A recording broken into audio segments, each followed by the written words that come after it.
সন্দীপ মৈত্রের বিরুদ্ধে জামিন অযোগ্য ধারার অ্যারেস্ট ওয়ারেন্ট। কি বলছেন কি?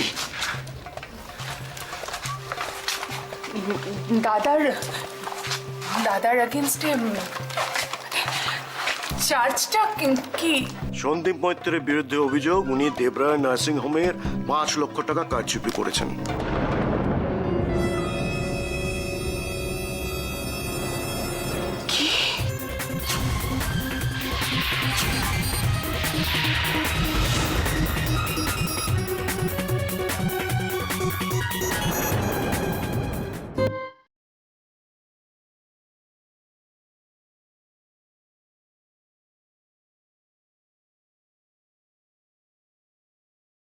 এই জীবনে আমি তোমাকে ছেড়ে কোথাও যাব না। আমাদের ভাগ্যে যেটা আছে সেটা তো হবেই সন্দীপ। যেদিন আমরা মন থেকে দুজন দুজনকে গ্রহণ করেছি সেদিনই তো আমাদের আসল বিয়ে হয়ে গেছে।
বৌদি, সুজন কিন্তু একদম ঠিক বলেছে। তুমি হাসি খুশি থাকলে তোমাকে দেখতে আরো সুন্দর লাগে। দেখো না, মা আমাকে একটা শাড়ি পরতে বললেন। কোন শাড়িটা যে পরি ঠিক করে পাচ্ছি না। তুমি এই শাড়িটাই পরো। এই রংটা দাদার খুব প্রিয়, তোমাকে দেখতে খুব ভালো লাগবে।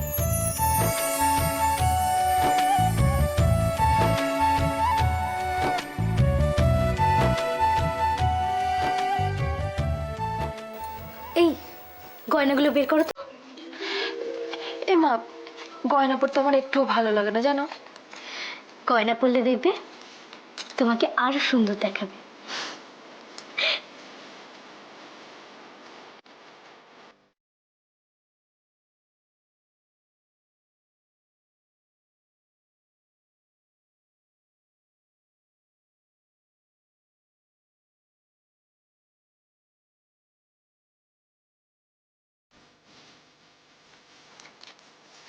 দেখেছো কি সুন্দর লাগছে?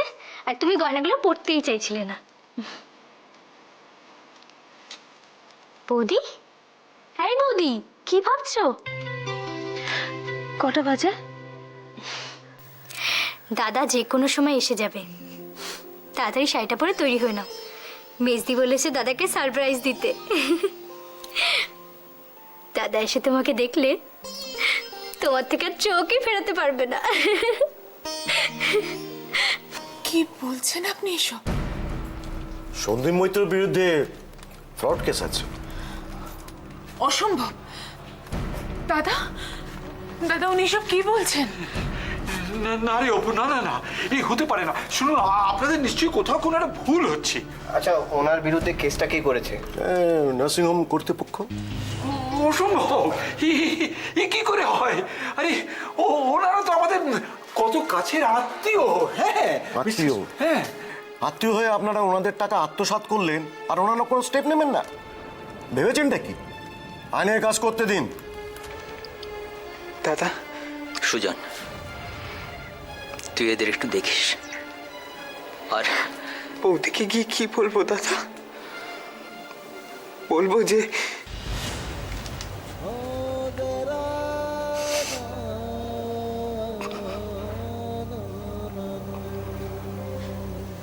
অপু,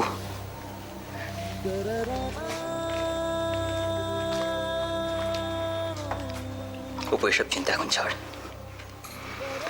আমার যা হয় হবে, কিন্তু তুই তোর শ্বশুর বাড়ির লোকদের সঙ্গে বা সৈকতের সঙ্গে কোনো রকমের অশান্তি করবি না এই ব্যাপারটা নিয়ে। কথা দে আমায়।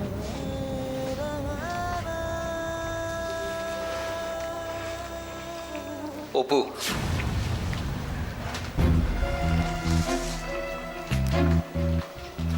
শোন,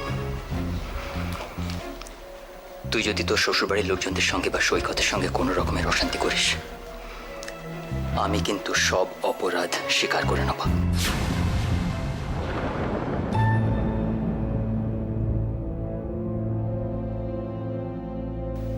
সুজন, কোর্টে ঢোকার সময় ময়ূককে দেখলাম।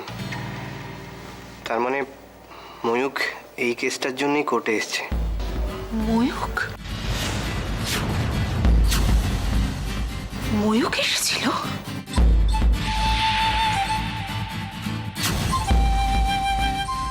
কি হলো, আপনারা দাঁড়িয়ে আছেন কেন?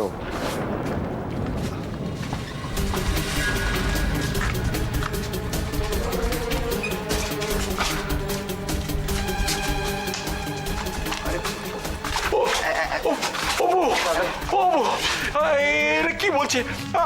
আচ্ছা, এটা কি কখনো হতে পারে যে সন্দীপ নার্সিংহোমের টাকা ছড়িয়েছে? বলে এটা কখনো হতে পারে? হ্যাঁ, না, আমি কিচ্ছু জানি না। তুমি বিশ্বাস করো কাকা, আমি এই বিষয়ে কিচ্ছু জানি না। ঠিক আছে, ঠিক আছে, তুই এক কাজ কর, তুই মিস্টার দেবরায়কে একটা ফোন কর। উনি এত ভালো মানুষ, উনি নিশ্চয়ই এসব কিচ্ছু জানেন না। ওরা, আচ্ছা ঠিক আছে, তুই আমার ফোনটা দে। আমি ফোন করছি, তুই দে আমার ফোনটা দে। আরে ওরা তো সন্দীপকে নিয়ে চলে যাচ্ছে। ওরে ওরে, আমাদের কি সর্বনাশ হয়ে গেল রে! হ্যাঁ, কি সময়! ও তুই এখনো দাঁড়িয়ে আছিস কেন মা? হ্যাঁ, তুই যা না, তুই একবার সৈকতকে ফোন কর, আরে ময়ূককে ফোন কর। ওরা খুব ভালো ছিল, একটা কিছু ব্যবস্থা করবে। ওই দেখ, অপু এখনো দাঁড়িয়ে আছে। অপু, এভাবে দাঁড়িয়ে থাকিস না মা। ওরে অপু। না, ওদের কাউকে ফোন করে আর কোনো লাভ নেই কাকা।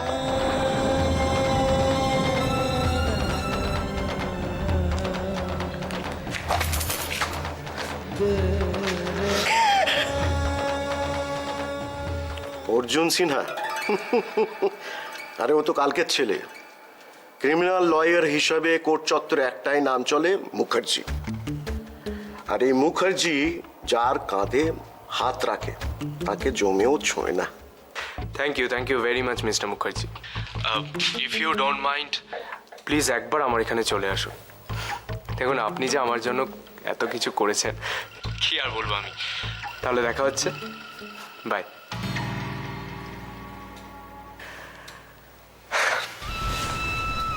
ওয়েল ডান মিস্টার চন্দন।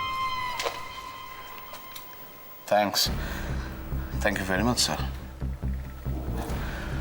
দেখুন, আপনার জন্য কিছু করতে পেরে আমার সত্যি খুব ভালো লাগছে স্যার। কারণ আপনি যেটাই করছেন সেটা তো দেবরায় পরিবারের ভালোর জন্য, তাই না? সেটা যদি সবাই বুঝতো তাহলে তো কোনো সমস্যাই ছিল না।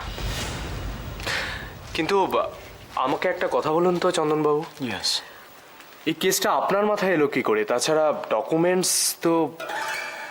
স্যার, আপনাকে অ্যাট এনি কস্ট আমায় জেতাতেই হতো। সেই জন্য আমার একটা ছোট্ট অন্যায় করতে হয়েছে। মানে সন্দীপ স্যার, একটা সময় সন্দীপকে নার্সিংহোমের কাজে বাইরে বাইরে ঘুরে বেড়াতে হতো, রাদার আমরাই সে ব্যবস্থা করে দিয়েছিলাম।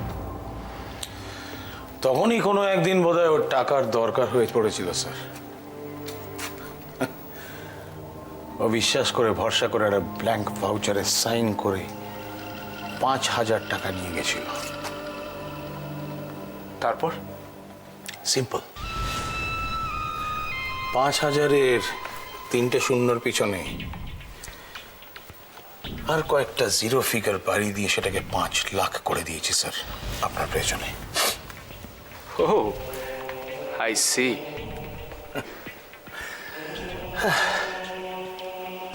স্যার বেসিক্যালি আমি আর মুখার্জি এমনভাবে স্কিমটা করেছি যাতে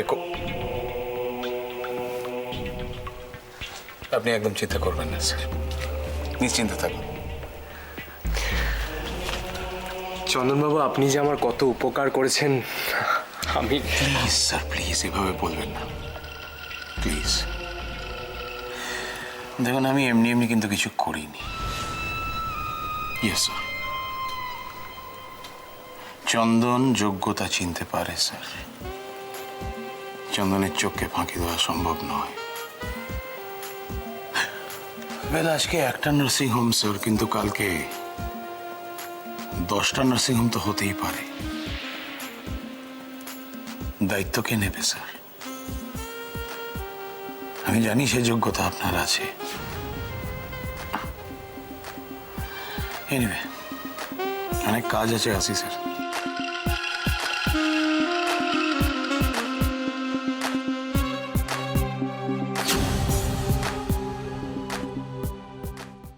না না, আমি ফিরবো না, আমি ফিরতে পারবো না। আমি সন্দীপকে না নিয়ে বাড়ি ফিরতে পারবো না। আমি ফিরবো না, কিছুতে বাড়ি ফিরবো না। তোরা আমাকে কেউ বলিস না। কাকা কাকা কাকা, আমি একটা কথা বলছি। এখানে বসে থেকে তো কোনো লাভ নেই না। চলুন আমরা বাড়ি যাই, বাড়ি গিয়ে সবাই মিলে আলোচনা করি যে কি করতে হবে। সেরকম হলে একটা লয়ার অ্যাপয়েন্ট করবো। আমার বিশ্বাস হয় না, আমার বিশ্বাস হয় না কৃষাণু। আমার আর কোনো কিছুর ওপর ভরসা নেই, এই বিশ্বাস নেই। আর আপন পর, আত্মীয় অনাত্মীয় সব গুলিয়ে গেছে, সব গুলিয়ে গেছে।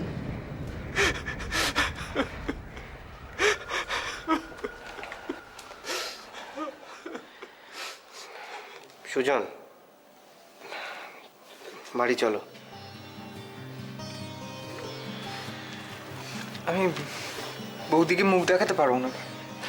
আরে এসব কি বলছো তুমি? আমি ঠিকই বলছি। আমি বৌদিকে কথা দিয়ে এসেছিলাম যে দাদাকে ফিরিয়ে নিয়ে যাব। শুধু কথা কেন, কিছুক্ষণ আগে তো ফোন করে খবর পর্যন্ত দিলাম যে দাদা জামিন ওকে। আচ্ছা অপর্ণাদি, অপর্ণাদি বাড়ি চলো, দেরি হয়ে গেছে। ঠিক বলেছ কৃষাণু, অনেক দেরি হয়ে গেছে। আর নয়, তোমরা বাড়ি যাও, আমার কয়েকটা কাজ বাকি আছে তো, আমি সেরেই আসছি। সব গুলিয়ে গেছে আমার, সব গুলিয়ে গেছে ভগবান।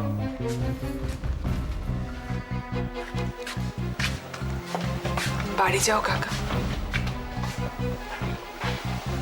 বাড়ি যাও।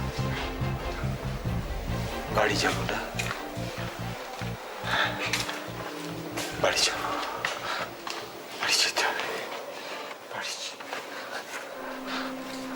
কিন্তু অপু, ও অপু, অপু, আমি তোর কাকিমার কাছে কি বলবো রে অপু? আমি জানি না, আমি তোর কাকিমাকে কি বলবো?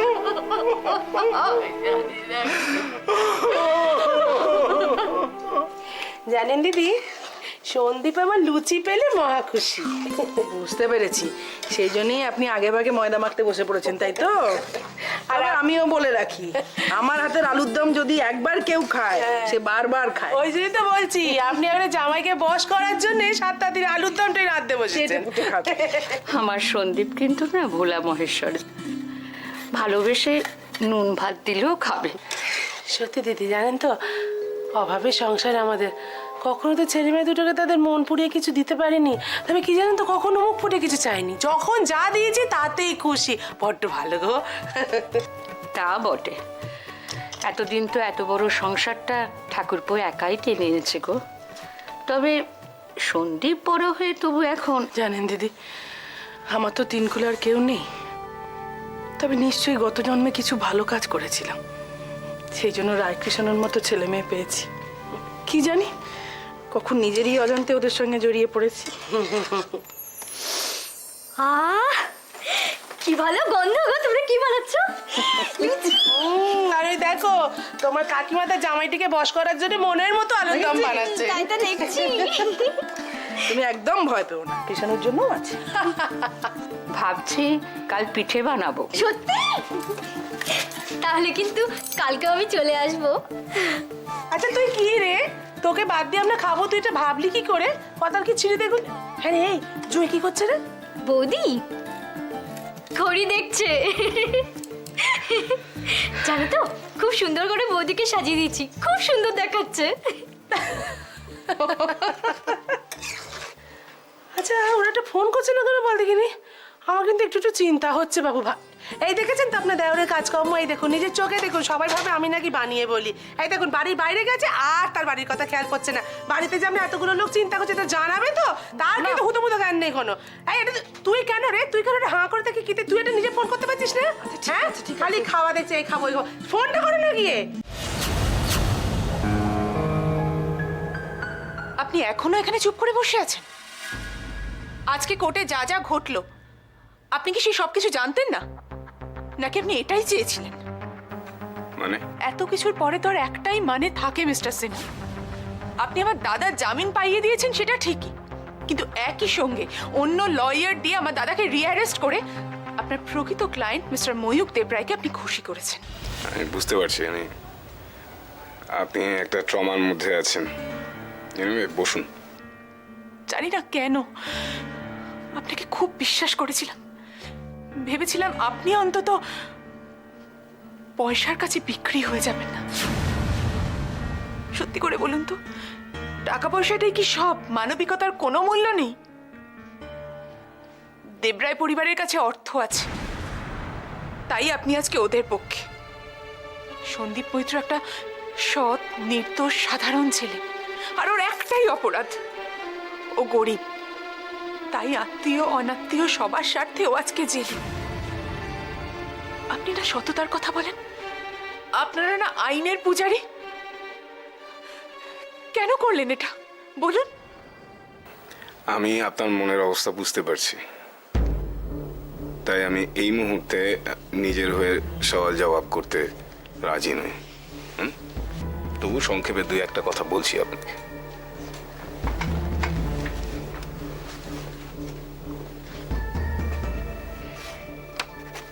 এই কেসটা আর এখন আমার হাতে নেই। কি? হ্যাঁ, ময়ূক দেবরায় কেসটা আমার হাত থেকে তুলে নিয়েছেন। কেন?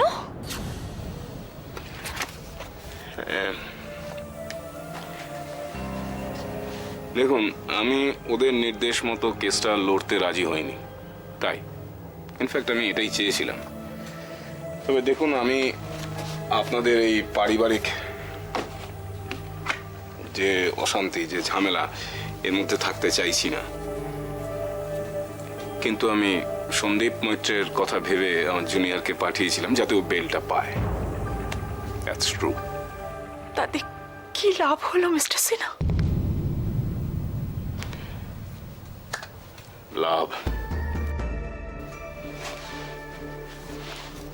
দেখুন, ময়ূক দেবরায় এতটা নোংরামো করতে পারে এটা আমি ভাবতে পারিনি। সন্দীপ মৈত্রের বিরুদ্ধে মুখার্জির মতন একজন লয়ারকে অ্যাপয়েন্ট করে ও যে এতটা ষড়যন্ত্র করবে, সত্যি এটা আমার ভাবনার বাইরে ছিল। আই থিঙ্ক এটা আপনার সাথে ময়ূখের মনোমালিন্যের, ওই সেদিনের মনোমালিন্যের রিভেঞ্জ। আর কাকে তুমি ফালতু ছেলে বলছো? আমার দাদা তো তুমি নখের যোগ্য নয়। বৌদি,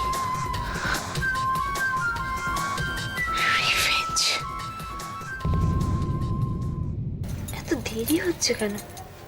কখন আসবে ও? আমার আর ধৈর্য থাকছে না। কখন দেখবো তোমায়? কখন এসে তুমি দরজার সামনে দাঁড়াবে বলো তো?